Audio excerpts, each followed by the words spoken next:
लिखा हुआ मंत्र आपको मिल जाएगा, उसको सुरक्षित रखना, दूसरे को दिखाना नहीं, और वो आपके जीवन की पूंजी है, निधि है। भूल हो जाती है। हमारे पूज्य गुरुदेव पहाड़ी बाबा ने, एक रुदायन के भगत थे, भोले आदमी थे, उनको मंत्र दिया। अब वो बूढ़े थे बेचारे, उनको समझ में नहीं आया क्या मंत्र सुनाया कान में, कुछ भ्रम था उनको। उन्होंने महाराज जी से पूछा, है महाराज मैं तो मंत्र भूल गया, कछु चक्कर पर रहो है। गांव के आदमी थे, ब्रजवासी। बाबा कछु चक्कर पर रहो, हम तो कछु भूल से गए मंत्र। महाराज जी तेज स्वभाव के थे, चल हट, बक बक करता है, बार बार मंत्र दिया जाता है क्या, भजन कर भजन कर। तो द्वारा उसको पूछने की हिम्मत नहीं हुई। खूब भजन करते थे, ब्राह्मण देवता थे। तो महाराज जी का शरीर तब नहीं था, तब उन्होंने हमसे भी एक बार कहा कि महाराज हम तो चक्कर, जो हम जब भजन तो करते हैं, सवेरे से रात तक माला ही फेरते हैं, पर महाराज से पूछी तो महाराज ने डांट दिया, हमको द्वारा पूछने की हिम्मत नहीं हुई। तो आप बताए सकते हो मंत्र? उनके हाँ बता दो, हम तो गुरु भाई हैं आपके, बता सकते हो, बताओ। तो उन्होंने कहा हम राम रामेश्वरी राम रामेश्वरी राम रामेश्वरी जप रहे हैं।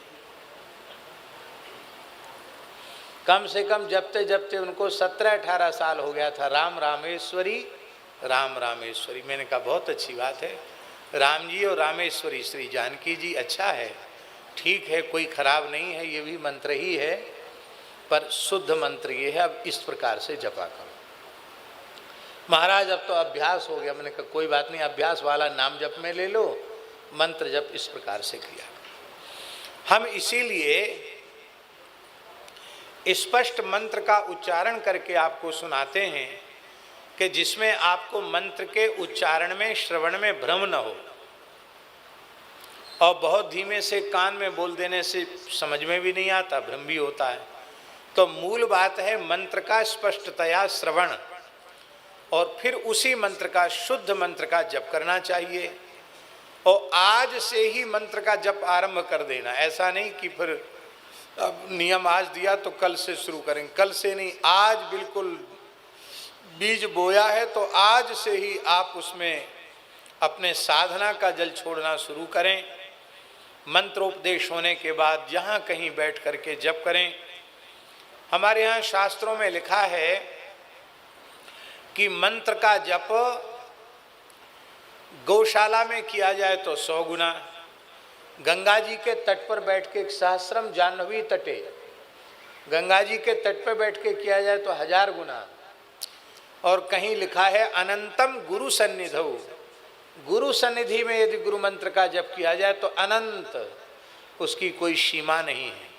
बंगाल में ऐसा नियम है कि वहाँ गुरु पूजा करने आते, पूजा करने के बाद बैठ जाएंगे, कम से कम 1 माला वहाँ जप जरूर करेंगे। 1 माला नहीं करेंगे तो 10 बार करेंगे, पर बिना जप किए वहाँ से उठेंगे नहीं।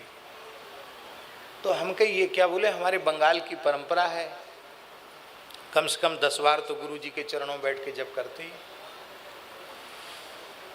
चरणों में बैठ के मतलब ये नहीं कि सब यहीं चढ़े आवे, जहाँ बैठे सब चरणों में ही बैठे भावना से। तो ये जप की महिमा है। अनंतम गुरु सन्निधौ, गुरु सन्निधि में बैठकर जप करने का अनंत गुणित पुण्य होता है।